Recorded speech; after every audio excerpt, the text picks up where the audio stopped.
అత్తయ్య గారు, అత్తయ్య గారు, అత్తయ్య గారు.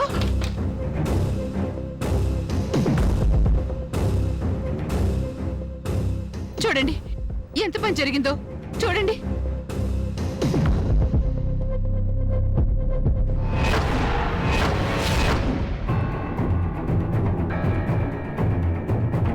ఎవరిది పని? తెలీదు అత్తయ్య గారు. తెలియకుండా మన ఇంటి విషయం బయటికి ఎలా వెళ్ళింది చెప్పండి. సావిత్రమ్మ గారు, ఇచ్చింది ఎవరైనా ఇన్ఫర్మేషన్ రాంగ్ కాదు కదా.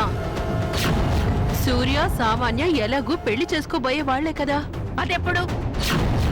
ముహూర్తాలు రోజులు చూసుకుని అన్ని కుదిరాక, అంతేకాని ఇలా ఎప్పుడు పడితే అప్పుడు కాదే. మీకు అనుకూలంగా ఉందని విషయాన్ని మీరు సమర్థించకండి. అలా అని కాదు సావిత్రమ్మ గారు, మ్యాటర్ బయటకు వచ్చేసింది కదా. విషయం పబ్లిక్ అయిపోయిన తర్వాత అది నిజమైనా అబద్ధమైనా ఆ డేట్కి పెళ్లి చేసేయాలి కదండి. లేదంటే నా బేబీ జీవితం ఏమైపోతుంది? మీరు కొంచెం మా సైడ్ కూడా ఆలోచించండి. ఓకే, ఒక ఆడపిల్ల తల్లిగా మీ బాధ నేను అర్థం చేసుకోగలను. కానీ ఇలా తెలియని లగ్నంలో వాళ్ళు పెళ్లి చేసావంటే ఏమైపోతారు? వాళ్ళు నాశనం చేయలేం కదా వాళ్ళ జీవితాల్ని. రత్నమాల గారు, జనాలదేముందండి, మనం ఏం చెప్తే అదే వింటారు.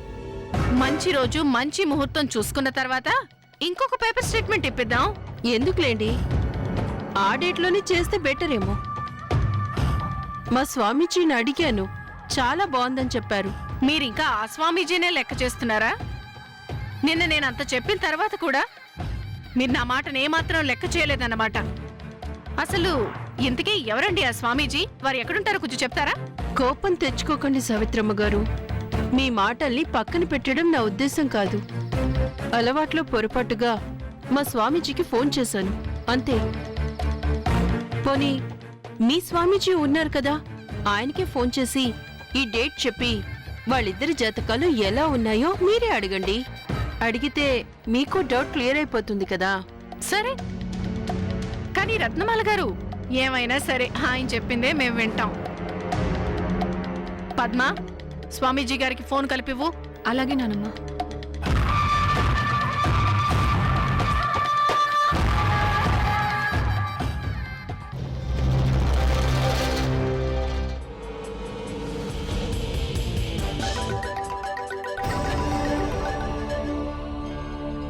హలో, నమస్తే అండి.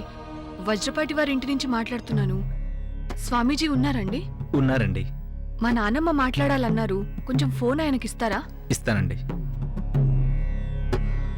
గురువుగారు, వజ్రపాటి వారింటి నుంచి ఫోన్ వచ్చింది.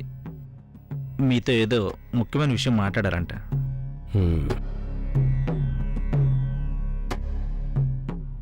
నానమ్మ, స్వామీజీ గారు. పద్మ, స్పీకర్ ఆన్ చేయి.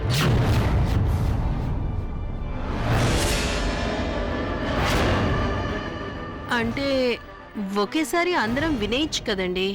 మళ్ళీ మీరు మాకంతా చెప్పి స్ట్రెయిన్ అయిపోతారు కదా, అందుకని. పద్మ, స్పీకర్ ఆన్ చేయమ్మా. అమ్మా, అలాంటి వాళ్ళది నిజమైన ప్రేమ కాదు, అది వ్యామోహం. ఎగ్జాక్ట్లీ చిన్నత్త, నిజంగా ప్రేమించుకున్న వాళ్ళు అలా చేయరు. ఎంత మనసు విరిగిపోతే కన్న కూతుర్ని పట్టుకొని మా దృష్టిలో చచ్చిపోయా ఉంటుందా తల్లి? అది సరే అమ్మా, తన కూతురుతో తన మాట అనేటప్పుడు ఆమె మాటల్లో వ్యథ, కళ్ళల్లో బాధ గమనించావమ్మా? పెద్దబాబుకు బర్త్డే విషెస్ చెప్పు కూడా వెళ్ళాం కదా. ఊరికే ఎలా కాలిపోతుంది? మంట పెడితేనో పడితేనో తగలబడుతుంది.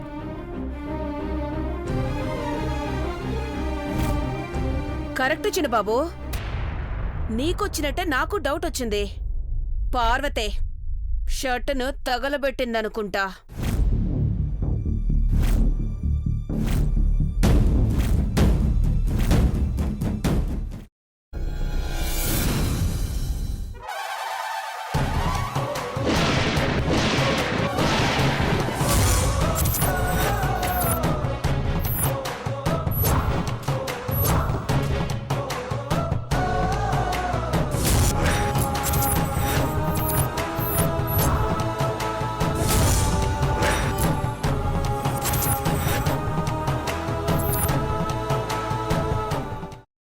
వేసుకున్న తర్వాత పొట్టు తీసేసి చాప్ చేసి పక్కన పెట్టుకోవాలి. ఒక ప్యాన్లో కొద్దిగా నూనె వేడి చేసి అందులో ఆవాలు, మినప్పప్పు, శనగపప్పు, కరివేపాకు, సన్నగా తరిగి పెట్టుకున్న ఉల్లిపాయలు వేసుకుని 1 నిమిషం పాటు వేయించుకోవాలి. ఆ తర్వాత కాల్చి కట్ చేసి పెట్టుకున్న వంకాయని కూడా అందులో వేసుకుని బాగా మిక్స్ చేసి బౌల్లోకి ట్రాన్స్ఫర్ చేసుకుని అందులో తగినంత చిక్కటి పెరుగు లేదా పల్చటి పెరుగు వేసుకుని మిక్స్ చేసి అన్నంతో కానివ్వండి, చపాతీతో కానివ్వండి సర్వ్ చేసినా చాలా బాగుంటుంది.